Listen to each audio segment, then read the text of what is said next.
Hoy continuamos con nuestra serie de prédicas titulada Testigos, y esta serie pues está basada en el libro conocido como Hechos de los Apóstoles. La autoría de este libro se le atribuye a la misma persona que escribió el Evangelio de Lucas. ¿Quién fue? Lucas. Este libro nos relata el nacimiento explosivo de la iglesia cristiana en el primer siglo. Pues en el principio Jesús, después que resucita de los muertos, Él le promete a los seguidores que Él les iba a dar el poder para compartir el mensaje más importante del mundo. El mensaje de que la salvación de nuestras almas, lo más que nosotros necesitamos, lo único que cuenta verdaderamente, porque todo lo que nosotros podamos conseguir aquí, pues no nos lo vamos a poder llevar, pero lo que en verdad cuenta para nosotros es si vamos a pasar nuestra eternidad con el Señor o no. Pues eso, la salvación de nuestras almas, solo se encuentra creyendo que Jesús pagó nuestra deuda delante de Dios. Él la pagó sufriendo y muriendo en nuestro lugar. Y Él también le promete a los discípulos que ellos iban a llegar a proclamar ese mensaje a un nivel local, a un nivel regional y a un nivel internacional. La primera parte del libro que nosotros cubrimos a fines del año pasado, pues nos describe cómo fue que ese mensaje se regó local y regionalmente. Y la segunda mitad del libro que estamos cubriendo ahora nos muestra la propagación de ese mensaje a nivel internacional. Todo comienza en la región de Judea, se fue expandiendo hacia Samaria, hacia Siria, y ya están llegando a Asia Menor, lo que hoy se conoce como Turquía. Y a pesar de las persecuciones que ellos pasaron al predicar localmente a los judíos, pues las cosas en verdad se empezaron a complicar cuando el mensaje se extendió a los pueblos llamados gentiles, los no judíos, usted y yo. Si recuerdan bien, ustedes saben que el cristianismo empezó como un movimiento dentro del judaísmo. Los primeros cristianos fueron judíos. Y no sé si saben que el ser judío no es solo una religión. En este día es una identidad nacional, con todo y sus leyes y con todo y sus costumbres. Y no sé cuántos de ustedes se han dado cuenta que para nosotros, para todos nosotros, es muy fácil mezclar la fe con la cultura. Cuando nosotros combinamos un servicio religioso con la política, es muy fácil para todos nosotros mezclar la fe con nuestra cultura. Llegar aquí a los Estados Unidos, ver cómo los americanos practican el cristianismo y pensar que eso como que no es espiritual lo que ellos están haciendo. Y en verdad estamos hablando de una diferencia cultural. Todos tenemos esa tendencia. El problema con nosotros hacer eso es que nosotros empezamos a creer que nuestras costumbres culturales son esenciales para la salvación de nuestras almas. En el pasaje de hoy vamos a ver cómo los seguidores de Jesús, ellos tuvieron que debatir y tuvieron que contender para dejar claro el hecho que la salvación se otorga solo por gracia. Así que vamos a buscar en nuestras Biblias en Hechos 15, versos 1 al 29. Espero que todos tengan una Biblia. Quien no tenga Biblia, tenemos Biblia de cortesía. Aproveche la oportunidad para que pueda seguir con nosotros. Como el pasaje de hoy es un poquito más extendido, lo voy a estar leyendo a la par con la exposición. Pues aquí vamos a ver cómo fue necesario que se celebrara un concilio para poder resolver el dilema que surgió. Porque una vez la fe cristiana deja de ser solo de los judíos y se empiezan a añadir personas pues de otros países y otras culturas, vemos que las cosas pues no eran tan simples como eran al principio. Pero primero le voy a pedir que nosotros oremos juntos y que le pidamos a Dios que Él prepare nuestros corazones para recibir su palabra y que me ayude a mí a predicarla. ¿Oran conmigo? Señor, abre los ojos de nuestros corazones y los ojos de nuestra mente. Señor, pedimos que tu palabra nos muestre en qué manera estamos haciendo lo que vemos en este pasaje. En qué manera, Señor, estamos imponiendo nuestras preferencias y estamos imponiendo condiciones a la salvación que, Señor, tú no has impuesto. Ayúdanos a ver dónde estamos haciendo eso. Ayúdanos a ver en qué manera nosotros estamos imponiendo nuestra cultura y estamos imponiendo nuestra crianza, Señor, como si eso fuera un requisito para el perdón de nuestros pecados. Ayúdanos a ver eso.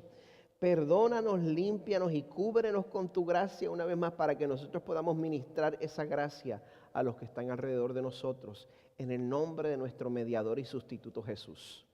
Amén. No importa la edad, aunque sea un niño que no sepa manejar.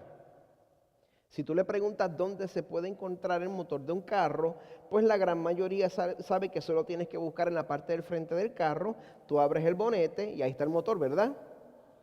Bueno, yo no puse ese Mercedes por ninguna razón en particular. No se ponga a...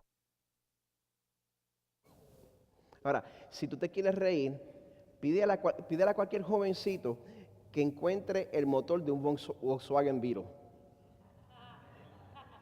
En lo que en Puerto Rico llamábamos el Volky. Cada país latinoamericano le tiene su nombre. Para mí, para la generación mía, le decían los Volky.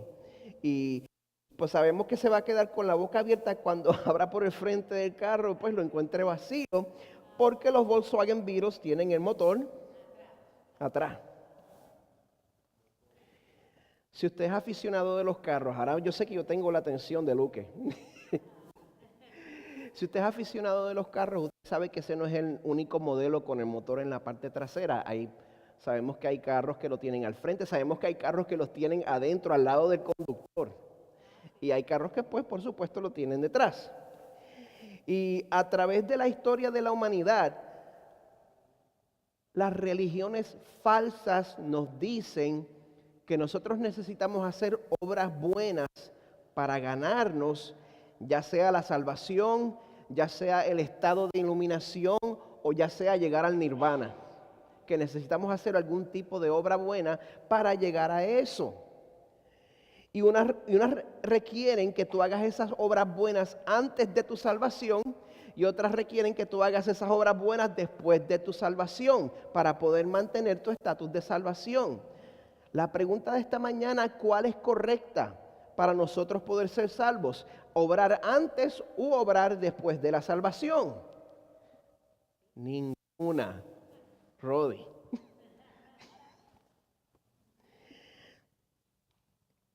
El cristianismo verdadero, el cristianismo histórico, el cristianismo bíblico, nos enseña que la salvación es un regalo de Dios para pecadores que no se lo merecen. Cuando el apóstol Pablo le escribe su carta a la iglesia en Éfeso, él se lo dice de esta manera, él le dice, porque por gracia sois salvos por medio de la fe, y esto no de vosotros, es don, es regalo de Dios, no por obras para que nadie se gloríe.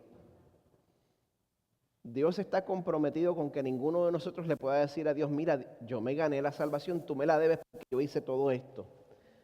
La salvación va a ser estrictamente un regalo de Dios y nosotros no nos las vamos a poder ganar. Dice, porque somos hechura suya, somos la obra maestra del Señor. Creados en Cristo Jesús para buenas obras, las cuales Dios preparó de antemano para que anduviésemos en ellas.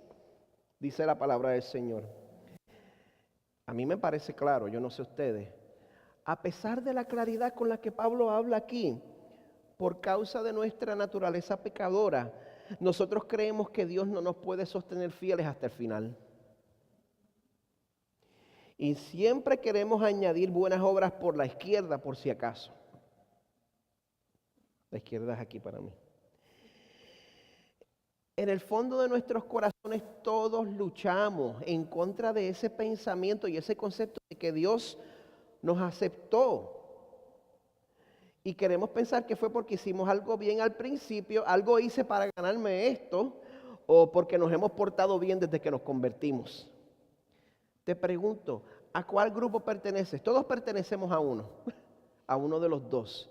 Le pregunto a todos y cada uno de ustedes aquí, ¿tú añades tus obras al frente o detrás de tu salvación?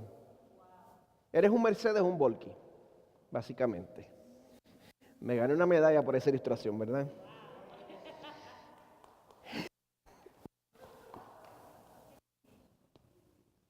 Dos de ustedes lo apreciaron. Una vez más, cuando la iglesia dejó de ser solo de judíos y se empezaron a mezclar con gentiles, los cristianos de origen judío empezaron a exigir que los que no eran judíos tenían que practicar costumbres judías para que Dios los pudiera salvar. Costumbres tales como comer la comida kosher de acuerdo a los estándares del judaísmo y que los hombres se circuncidaran.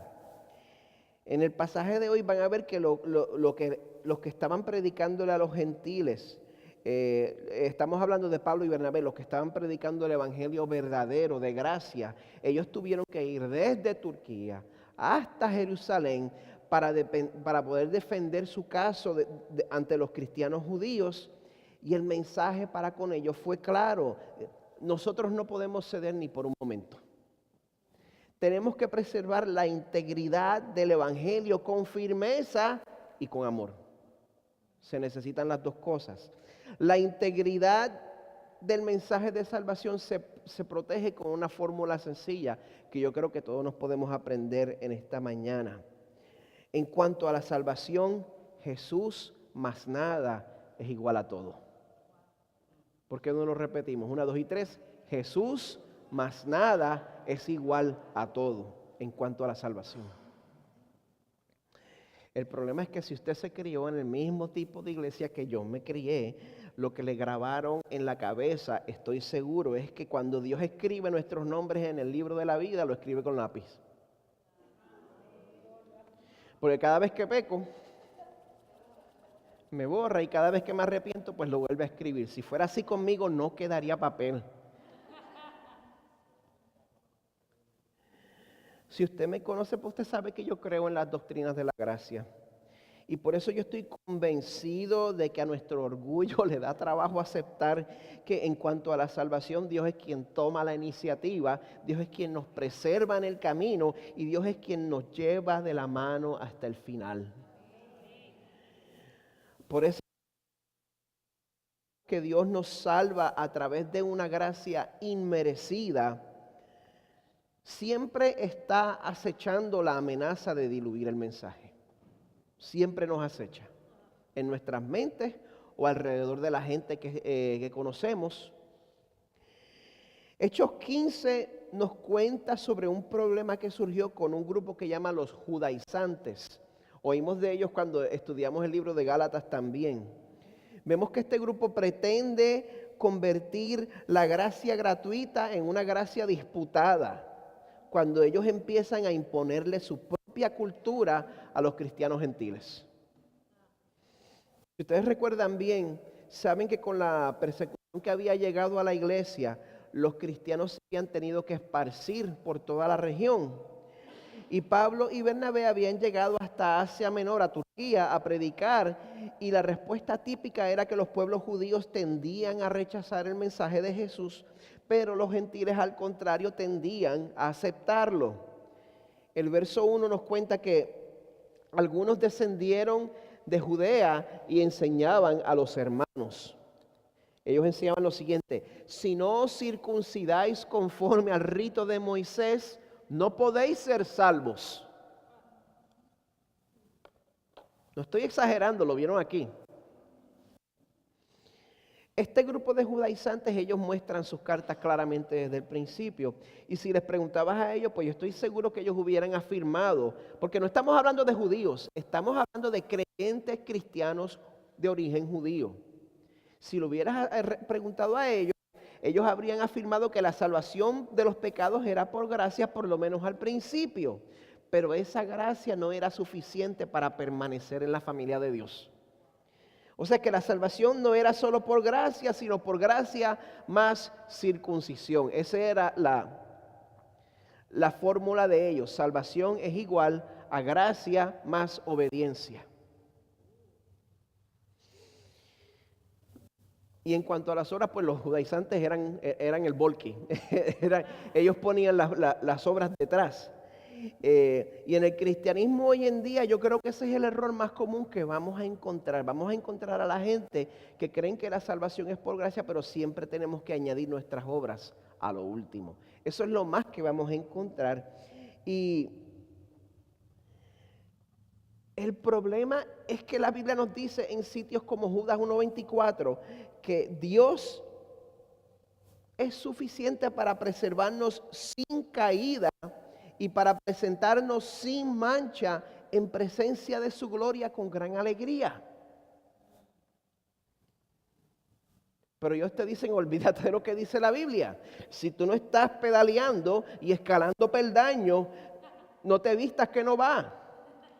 Y nosotros venimos de Jerusalén, así que nosotros tenemos la autoridad aquí. Pero el verso 2 muestra cómo Pablo y Bernabé reaccionaron. Dice, como Pablo y Bernabé tuvieran gran disensión y debate con ellos. Imagínense esos debates de Facebook de teología. Pero esta gente eran hombres de verdad, lo tenían cara a cara.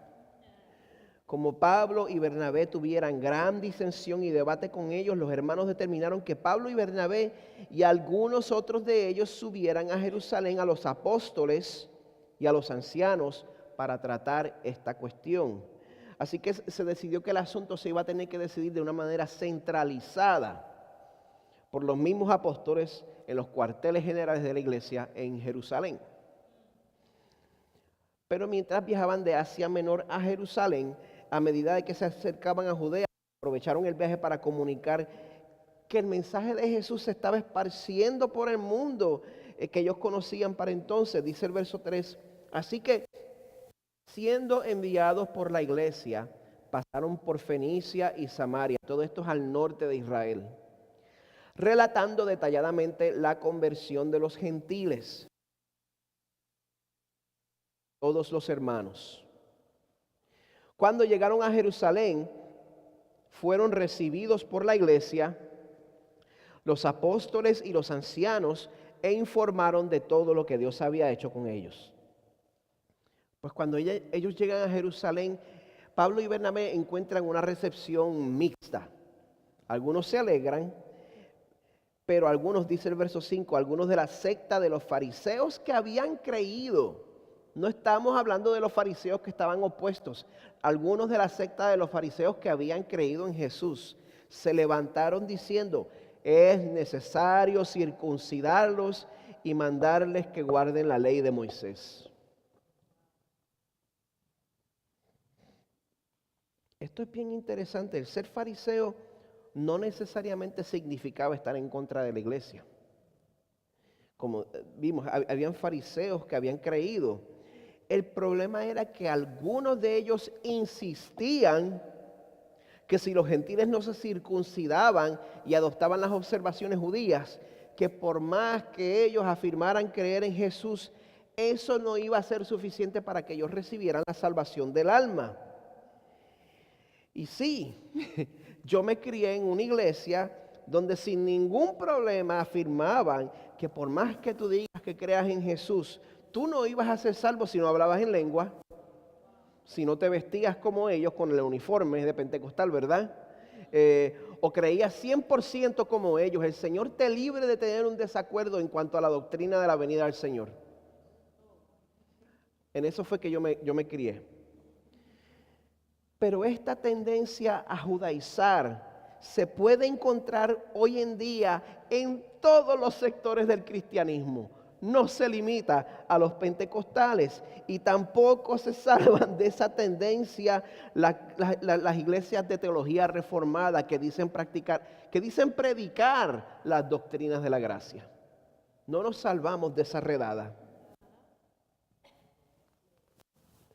Porque aunque no admitan que lo están haciendo, si nosotros tomamos una actitud dogmática en cuanto a asuntos secundarios, me está siguiendo, ¿verdad? Si nosotros tomamos una actitud dogmática a imponer en cuanto a asuntos de doctrina secundaria, o sea, si yo te empiezo a tratar como un cristiano de segunda clase, a menos que tú estés de acuerdo conmigo 100% en todo lo que yo creo, entonces a través de yo negarte mi confraternización y negarte mi hermandad, yo estoy comunicando no tan sutilmente que la salvación no solo viene por gracia, solo por fe, solo por Cristo, sino que Dios salva por gracia más 5 puntos del calvinismo, Dios salva por gracia más cesacionismo, Dios salva por gracia más complementarismo, Dios salva por gracia más homeschooling, Dios salva por gracia más la confesión de fe de Westminster o la de 1689. Y a pesar de que yo comparto algunas de esas posturas, yo lamento mucho echarles este cubo de agua fría. Pero cuando nosotros lleguemos a la presencia de Dios en gloria, vamos a encontrarnos con muchos arminianos, carismáticos, egalitarios, pastoras, que mandaron a sus hijos a la escuela pública y que no conocieron las confesiones reformadas en esta vida. ¿Qué va a hacer usted? ¿Le va a exigir al Señor que haga un barrio exclusivo en la Nueva Jerusalén para los reformados nada más?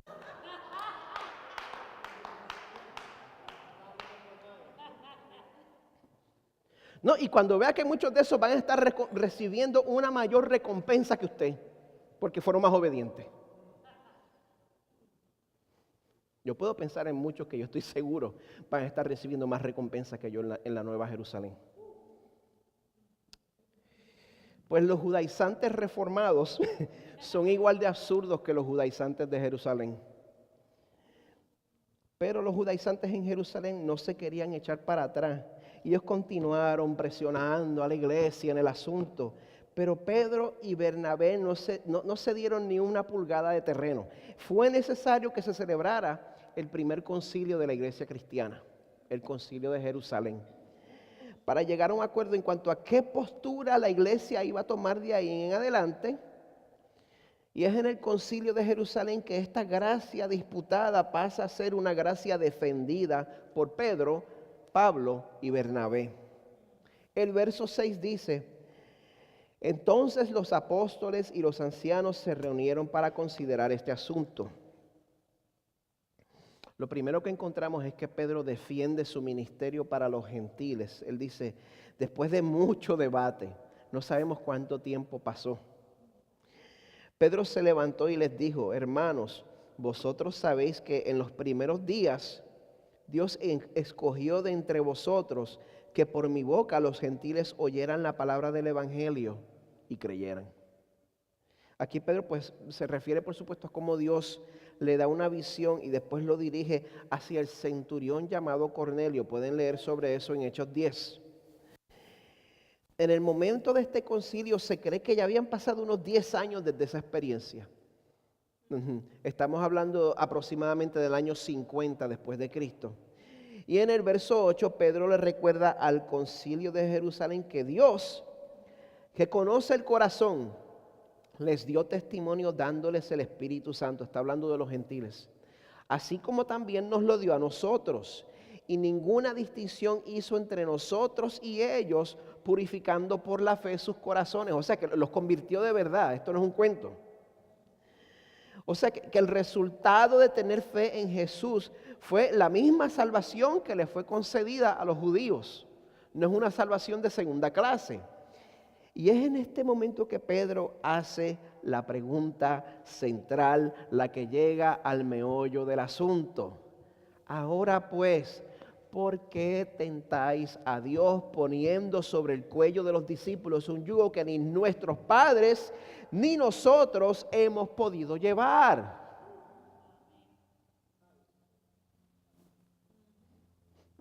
Porque la única razón por la cual nosotros exigimos que otros cristianos sean como nosotros 100% es porque nosotros vivimos bajo el engaño y bajo el espejismo de que como yo cumplo esta regla externamente, pues yo cumplo con toda la ley. Pero Jesús nos enseñó algo muy diferente.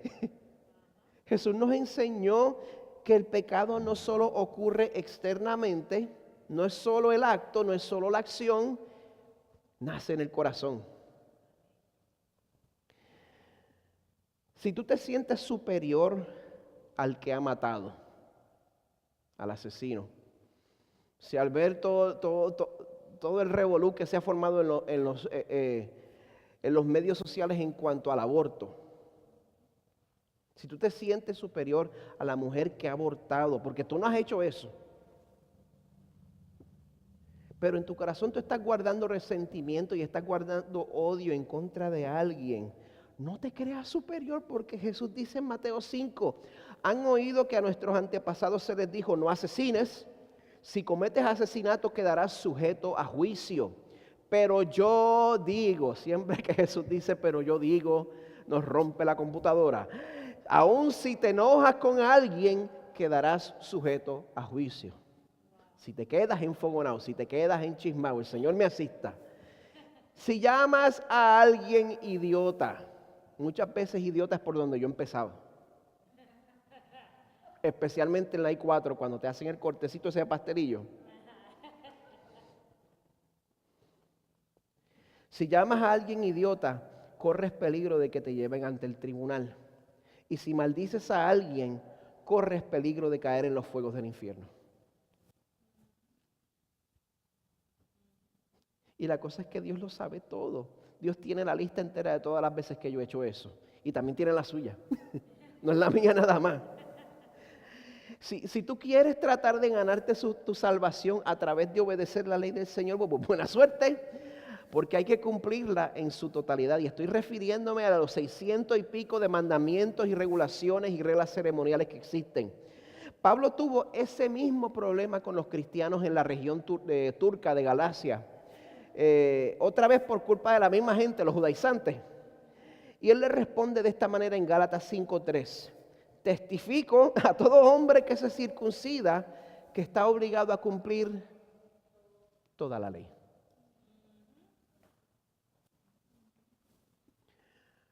Yo sé que yo no puedo cumplir toda la ley de Dios.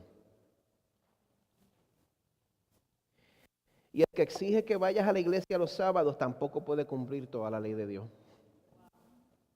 Y el que exige que las mujeres se pongan falda hasta acá y no se recorten ni la pollina ni se afeiten las piernas, tampoco puede cumplir toda la ley de Dios. El que exige que le des homeschooling a tus hijos no puede cumplir toda la ley de Dios. Ni siquiera los judaizantes podían cumplir toda la ley de Dios. Y es por eso que Pedro afirma en el verso 11, sin temor a equivocarse, creemos más bien que somos salvos por la gracia del Señor Jesús, de la misma manera que ellos también lo son. La misma salvación nos cae a todos, porque todos somos igual de pecadores. Toda persona a lo largo de la historia que ha recibido la salvación, antes de Jesús y después de Jesús, todos han recibido esa salvación como un regalo inmerecido de Dios. Los que hemos sido salvos desde que vino Jesús, somos salvos por gracia a través de nuestra fe en Él. Los que fueron salvos antes de que Jesús llegara, también fueron salvos por gracia a través de la fe en que Dios iba a cumplir su promesa de enviar a un Mesías que iba a ser herido por nuestras rebeliones y literalmente molido por nuestros pecados. Esto se sabía desde antes que llegara Jesús. Y los que creyeron eso fueron salvos por gracia. Inclusive Abraham creyó y le fue contado por justicia. ¿Usted cree que esta verdad es sorprendente? Uno de ustedes cree que esta verdad es sorprendente. Yo la encuentro sorprendente. Y no estoy solo, porque dice el verso 12 que toda la multitud hizo silencio. Y escuchaban a Bernabé y a Pablo. O sea que de Pedro, ahora se aprovecharon Bernabé y Pablo y ellos empezaron a hablar también. Relataban las señales y prodigios que Dios había hecho entre los gentiles por medio de ellos. Cuando terminaron de hablar, Jacobo respondió diciendo, Jacobo, esta es una tercera persona. Él era el que estaba presidiendo sobre este concilio. Jacobo es la misma persona que escribió el libro de Santiago. Jacobo es Santiago, San Jacobo, San Jacobo, Santiago, Santiago. Así es como se llega. Jacobo es Santiago. Y Jacobo pues tenía autoridad porque Jacobo era hermano de Jesús por parte de madre. No sé cuántos de ustedes sabían eso. Y también porque Jacobo era una persona muy devota. Él se le consideraba alguien que dedicaba su vida a obedecer a Dios. Y muchas veces los judaizantes citaban mal a Santiago para imponerle cargas a los demás. Y en este día yo siempre veo que la gente que lucha en contra del legalismo también muchas veces se recuestan de Santiago. Y yo estoy seguro que en esta ocasión los judaizantes estaban esperando que Jacobo pusiera en su sitio a Pedro, a Pablo y a Bernabé. Pero lo primero que hace Jacobo aquí es confirmar que la salvación de los gentiles era el cumplimiento de la profecía en el Antiguo Testamento. Jacobo dice: escuchadme, hermanos. Simón ha relatado cómo Dios al principio tuvo a bien tomar de entre los gentiles un pueblo para su nombre. O sea que esto no es el plan B del Señor. Esto estaba en su plan desde el principio. Usted y yo nos conocía por nombre. Y con esto concuerdan las palabras de los profetas, tal como está escrito. Aquí cita un pasaje que ustedes pueden encontrar en el libro de Amós en el Antiguo Testamento. Dice: después de esto volveré y reedificaré el tabernáculo de David que ha caído. Y reedificaré sus ruinas y lo levantaré de nuevo, para que el resto de los hombres busque al Señor y todos los gentiles que son llamados por mi nombre. Dice el Señor, que hace saber todo esto desde tiempos antiguos. Nosotros somos la reconstrucción de las ruinas de David.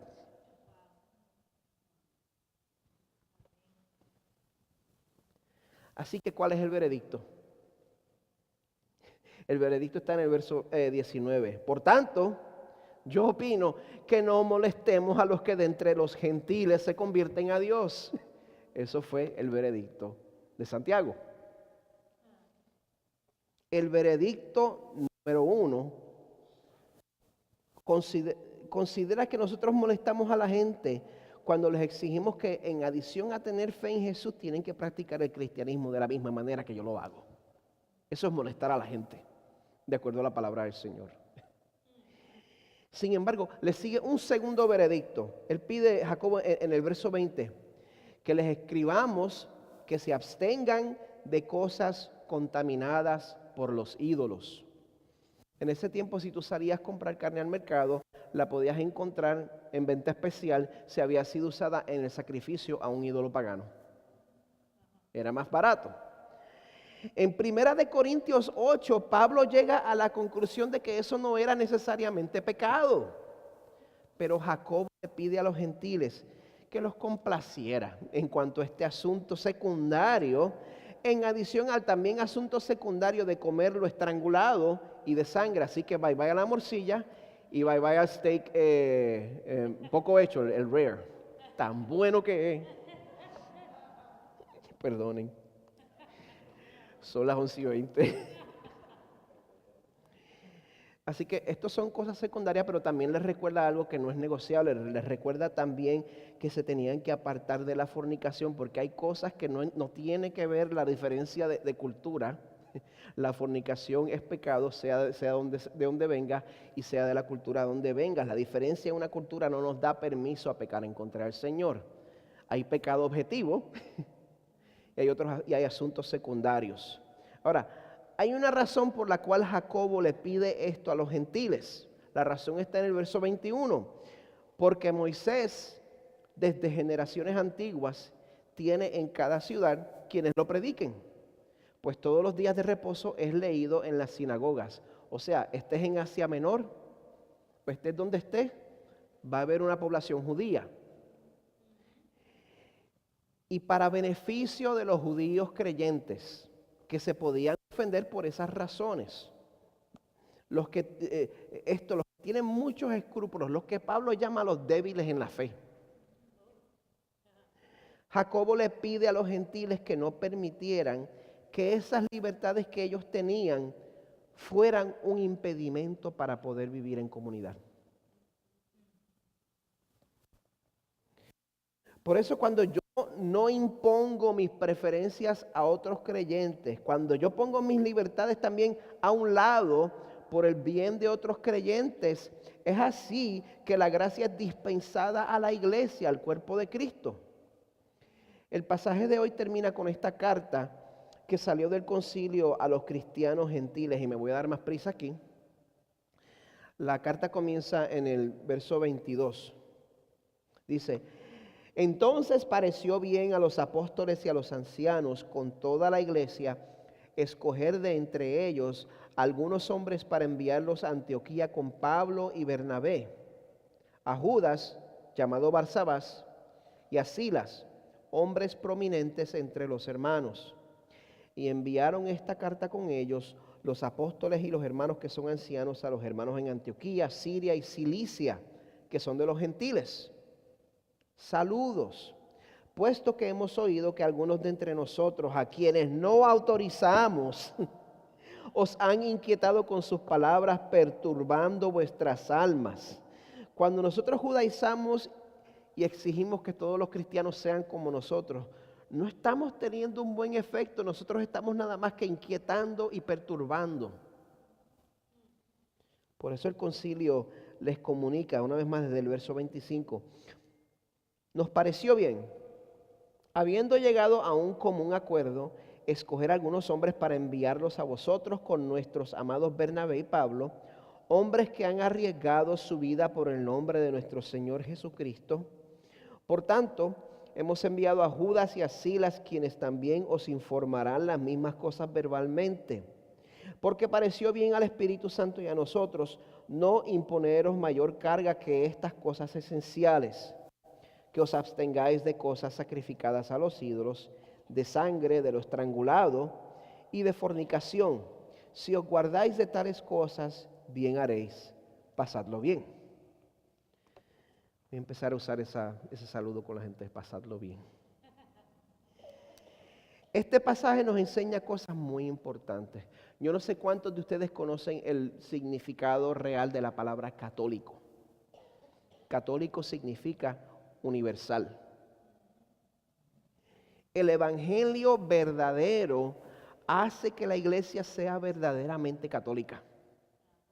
El evangelio verdadero hace que la iglesia sea verdaderamente universal. Es por eso que nosotros podemos decir el credo de los apóstoles y decir que creemos en una iglesia católica, porque creemos en la iglesia universal, la iglesia invisible. No estamos hablando de la iglesia católica romana, eso es algo completamente diferente.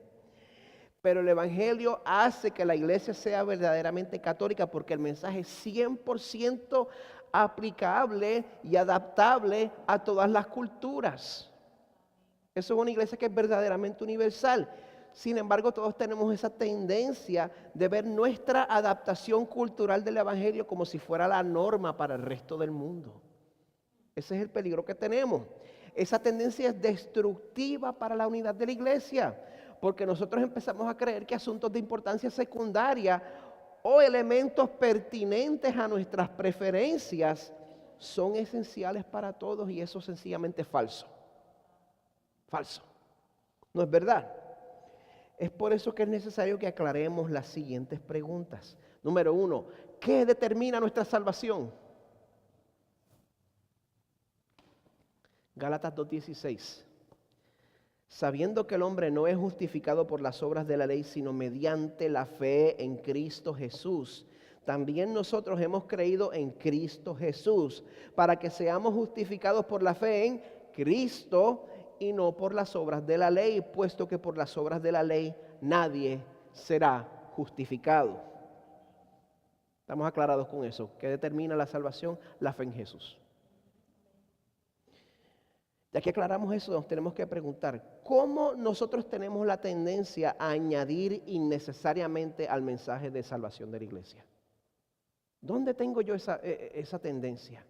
¿Dónde yo veo algo que es secundario, que es cultural, y me siento como que es algo esencial? Vamos a hacernos esa pregunta. Este pasaje también nos enseña que el que es salvo por gracia verdaderamente está tan agradecido, el que ha recibido la salvación gratuita, está tan agradecido que está dispuesto a rendir sus libertades para no incomodar a los hermanos más débiles. Muchas veces creemos que esos hermanos que son más estrictos son más espirituales. No, la Biblia los llama más débiles. Y esto no es una categoría en la cual yo quiero estar. Pero, volviendo al tema, el que verdaderamente ha sido salvo por gracia, voluntariamente rinde su libertad para no ser de escándalo a nadie. Sin embargo, en cuanto al evangelio de gracia, no hay espacio para ceder terreno, ni una pulgada. Ahora, en todo lo demás sí hay espacio para ceder. En el evangelio no, en todo lo demás sí. Para finalizar, bueno, vamos a poner nuestras libertades y nuestras preferencias a un lado, porque Dios mismo puso a un lado toda conveniencia y toda comodidad para hacerse hombre y para salvarnos a nosotros. En la carta a los Filipenses, Pablo exhorta: nada hagáis por egoísmo o por vanagloria, sino que con actitud humilde cada uno de vosotros considere al otro como más importante que a sí mismo, no buscando cada uno sus propios intereses, sino más bien los intereses de los demás. Haya pues en vosotros esta actitud que hubo también en Cristo Jesús, el cual, aunque existía en forma de Dios, no consideró el ser igual a Dios como algo que aferrarse, sino que se despojó a sí mismo tomando forma de siervo, haciéndose semejante a los hombres, y hallándose en forma de hombre, se humilló a sí mismo, haciéndose obediente hasta la muerte y muerte de cruz. Y esa muerte fue la que verdaderamente pagó el precio de nuestra salvación. Así que, para terminar, en su comentario del libro de Hechos que yo he estado utilizando para esta serie, el autor llamado R. Kent Hughes escribe lo siguiente: la gracia es arriesgada y se puede abusar de ella. Ocurre mucho, de hecho, pero no debe ser rechazada por esa razón. Siempre es arriesgado darle las llaves del carro a nuestros hijos, pero lo hacemos porque los amamos. Así que yo termino con esta exhortación. El equipo de adoración puede pasar al frente ahora. Vamos a preservar la unidad de la iglesia. Vamos a amarnos los unos a los otros más que a las libertades que tenemos. Pero nunca, nunca, nunca abandonemos el evangelio de gracia. Porque yo no sé si se acuerdan, Jesús más nada es igual a todo. Así que vamos a proclamar ese mensaje sin miedo y vamos a proceder a responder a nuestro Salvador participando en la cena del Señor. Estemos de pie.